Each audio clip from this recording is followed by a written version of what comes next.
O trgovini s samomorilskimi pripomočki komentar dneva Sergej Dolenc. V letošnjem letu je za novo gripo na svetu umrlo 5800 ljudi. Šokanten podatek, ki pa zbledi ob dejstvu, da je v istem času umrlo 707 tisoč samomorilcev.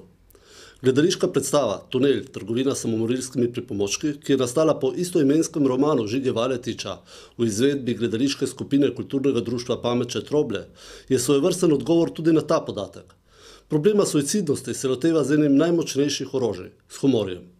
Zgodba je pravzaprav preprosta, vzeta iz našega vsakdanjega življenja. Bivši tržni inšpektor v današnjem času, v katerem poslovni uspeh pomeni vse, najde perspektivno tržno nišo in odpre trgovino s samomorilskimi pripomočki.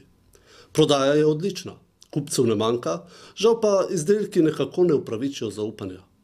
Komedija Tunel, trgovina s samomorilskimi pripomočki, nas tako popelje v svet, ki ga ne želimo videti, ki pred nas postavi zrcalo in nas prisili, da prevrednotimo stališča in se ob tem še nasmejemo.